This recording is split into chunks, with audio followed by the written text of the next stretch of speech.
adil seperti ini, sehingga nanti kita bisa memberikan penjelasan bahwa kesalahan ini terjadi di tempat ini, sekian kali salah, khalfi atau jadi dan sebagainya.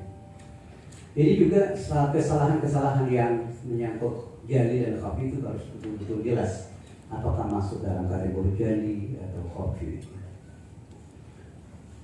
Bapak Ibu sekalian, itu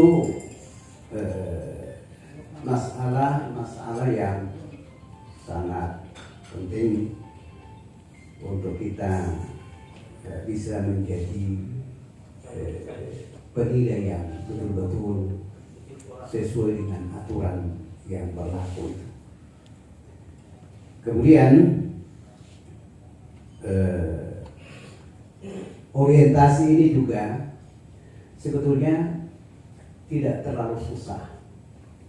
Teknis penilaian itu tidak terlalu susah karena hanya 4 bidang penilaian yang perlu dipahami. Paling tidak, kalau bisa semua hakim itu bisa memahami semua 4 bidang itu, sehingga dia bisa di mana saja ditempatkan dia bisa memberikan penilaian. Misalnya bukan cuma di bidang tajwid, tapi dia bisa juga di bidang fasahah, juga bisa di bidang lagu dan suara dan sebagainya.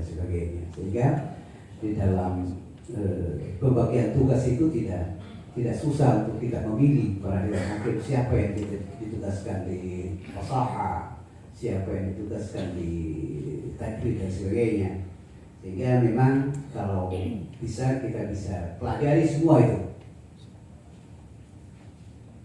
Tetapi paling tidak bidang-bidang yang sering kita gunakan itu paling tidak kita bisa betul-betul paham apa yang menjadi tugas kita. Bapak Ibu sekalian para dewan hakim yang saya muliakan, ini kita akan berlangsung hanya 2 hari ya, 2 hari. Jadi memang karena materinya cuma hanya sampai di situ, sampai tajwid, fasahah, lagu dan suara itu, jadi tidak terlalu lama waktu yang kita bisa gunakan. Tinggal kita bisa lebih memperdalam. Dan saya yakin insya Allah Bapak Ibu sekalian sudah paham betul itu. Namun kalau masih ada 1-2 masalah yang sering muncul, kita bisa diskusikan. Jadi saya ini tidak berarti saya menggurui, tidak. Karena Bapak Ibu sudah tahu semua apa itu makhraj, itu saja. Cuma itu. Makhraj apa itu? Sifatul huruf itu apa? Dan ahkam huruf apa saja yang masuk dalam kategori ahkam huruf?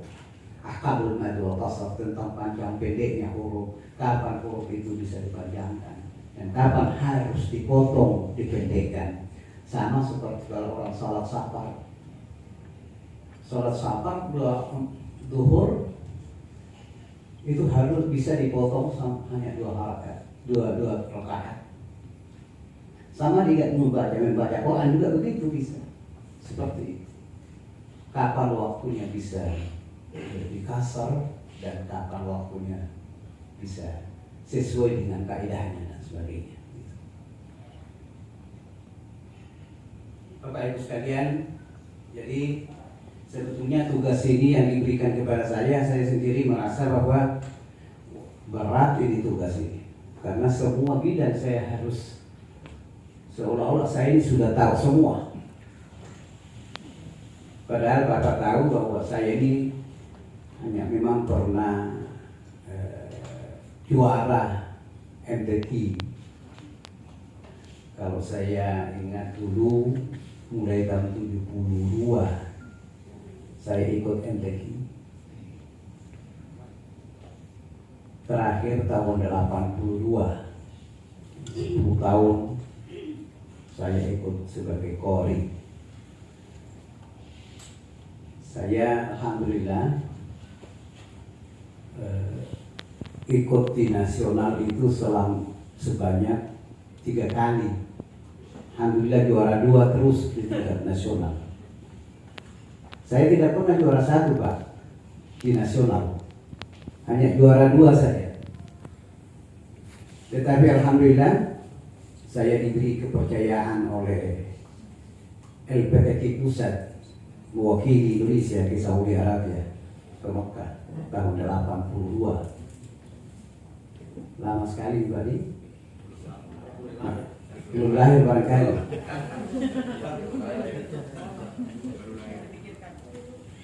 Saya waktu itu baru berumur 29-30 tahun. Jadi umur saya sekarang sudah kepala 65 umur saya.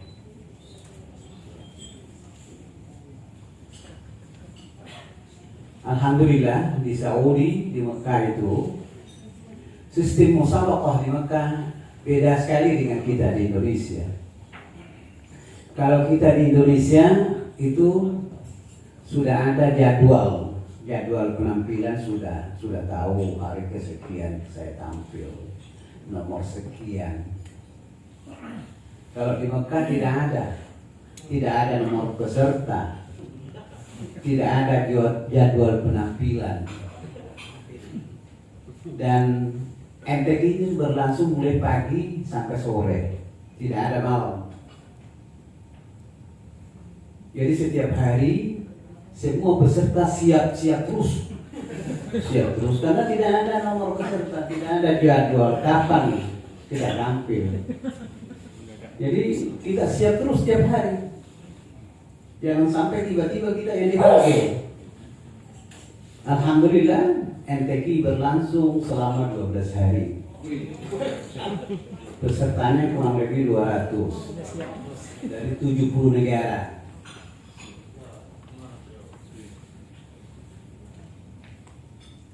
Di sana juga makrahnya tidak juga seperti kita. Kalau kita makrah sudah ditentukan oleh panitia. Ini kami baca ini. Di sana tidak, kita tidak tahu apa yang mau dibaca. Sudah dipanggil di mimbar, belum tahu kita apa yang mau dibaca. Di sana sistemnya nanti setelah peserta itu duduk di atas mimbar tilawah, baru ada hakim yang memberi aba-aba. Silakan baca surah ini ayat sekian, cari sendiri. Bagaimana susahnya itu kira-kira? Repotnya seorang qari disuruh baca, ditentukan surahnya ayat sekian, cari sendiri nih. Sehingga orang Arab sendiri banyak yang kewalahan, tidak ketemu ayatnya yang ditunjuk oleh Dewan Hakim karena harus dicari sendiri. Sehingga kalau sudah seperti itu sudah tidak bisa diketemukan, terpaksa hakim yang naik mencari, membukakan Quran, dan itu sudah menjadi catatan hakim. Yang kedua, hakim tidak pernah mencatat kesalahan baca, tidak pernah mencatat. Tetapi hakim menyuruh berhenti dan menyuruh memerintahkan untuk memperbaiki kesalahannya sendiri. Jadi kalau sementara baca, lantas ada salah baca, ada salah, lantas disuruh stop. Ini min awal. Disuruh mengulang kembali dari awal. Karena prinsipnya di Mekah tidak boleh Anda salah membaca Quran, berdosa. Ya. Kalau kita kan kalau salah baca, ya ada pulpen. Salah baca jadi di sana tidak. Di sana disuruh berhenti, langsung disuruh diperintahkan untuk mengulang kembali baca. Repot sekali. Jadi dari situ saya tampil itu hari terakhir, hari ke-12, dan peserta yang paling ujung, paling terakhir, tidak ada lagi di belakang saya. Sehingga alhamdulillah dari situ saya bisa membaca keadaan, mempelajari dari hari pertama sampai ke-12. Oh, begini caranya. Kalau saya nanti saya harus begini. saya harus begini. Ada keuntungan saya, diuntungkan karena saya di akhir. Sehingga ada yang lucu Pak. Ada teman dari Maroko, peserta dari Maroko, itu menganggap saya, melihat saya karena saya kecil, dikira saya anak-anak. Setiap hari saya diajak, karena kita setiap hari di sholatnya di Al-Haram, di Masjid Haram. Selalu saya dibawa ke Masjid Haram sholat. Hati saya ini dikira saya anak-anak ini. Orang Maroko besar tinggi. Nah, pada saat saya dapat giliran hari terakhir dan peserta paling bontot, paling terakhir, tidak ada lagi sesudah saya. Saya dikasih surah, kasih surah As-Saffat. Saya dapat suruh baca Iqra min surat As-Saffat ibtida'an min ayat 15. Bahasa Arab orang Makkah beda bahasa Arab. Kalau 15 itu dia bilang 15. 15. Iqra, tafadhal, dia bilang. Jadi surah As-Saffat, saya sudah perkirakannya misal surah As-Saffat di sekitar halaman sekian. Jadi alhamdulillah satu kali buka Quran dapat surahnya. Tinggal saya cari ayatnya, ayat 15. Jadi di situ keuntungan saya, karena saya sudah belajar, saya lihat bahwa ini orang-orang salah memang caranya. Karena dia buka satu-satu, per lembar, susah. Nah itu juga kalau itu manfaatnya kalau kita sering baca Quran, sering baca. Insya Allah halaman-halaman itu kita, surah-surah itu kita sudah terbayang. Oh surah ini surah Al-Isra halamannya di pertengahan, iya kan? Iya. Sudah sering kita baca, insya Allah tidak akan kewalahan mencari ayatnya. Jadi di Makkah itu seperti itu. Saya dapat surah As-Saffat. Kemudian saya juga sempat salah. Ini juga karena saya sudah tahu caranya, saya harus bagaimana kalau salah. Kira-kira Dewan Hakim baru saja mau menegur saya dahului dia untuk memperbaiki yang salah tadi. Jadi tidak sempat Dewan Hakim menegur saya. Alhamdulillah. Dari situ alhamdulillah selesai saya baca, selesai juga MTQ dan masuk di restoran makan. Sementara makan ada panitia datang, Dr. Mustafa, ketua panitia datang, Dr. Syekh Mustafa datang sama saya. Dia bilang, insya Allah bukan sebahan anda takra, besok anda baca, besok pagi untuk acara penutupan. Saya kaget, kenapa saya yang disuruh baca, belum ada pengumuman, belum tahu kita siapa yang buat. Bocor, ada bocoran. Ya, ada bocoran. Sehingga waktu itu saya terpaksa sudah tidak enak dimakan, sudah tidak nyaman makan. Saya tinggalkan tempat makan. Saya masuk di kamar, telepon sama Dubes, Pak Dubes, Pak Ahmad Tirto Sudiro, Dubes di Saudi. Saya beritahu beliau bahwa ini ada begini, saya disuruh baca besok penutupan. Langsung Pak Dubes itu datang dari Jeddah, meluncur dari Jeddah ke Mekah, mencari tahu apa kabarnya ini, bagaimana. Terus terang beliau ini pergi cari di panitia, cari tahu kenapa saya disuruh baca besok. Ternyata memang sudah ditentukan oleh Dewan Hakim bahwa saya juara. Akhirnya saya tersiksa juga karena malamnya itu saya sudah tidak bisa tidur, berpikir terus kenapa saya yang juara, kenapa bukan itu orang Arab yang suaranya besar-besar. Alhamdulillah akhirnya ketua Dewan Hakim berpidato. Syekh Dr. Hasan Baduda.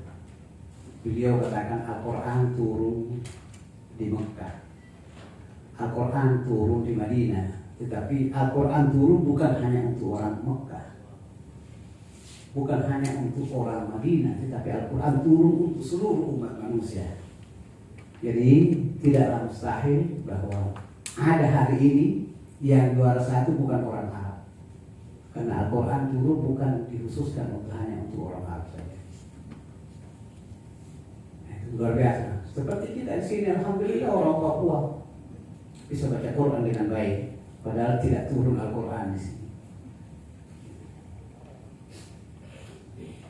Jadi Bapak Ibu sekalian, ini hanya sekedar motivasi bahwa insya Allah kita akan bisa bertugas dengan baik. Kita belajar baik-baik, kita dalami semua bidang-bidang penilaian yang diberikan kepada kita, sehingga kita bisa memberikan penilaian yang maksimal sesuai dengan kemampuan kita.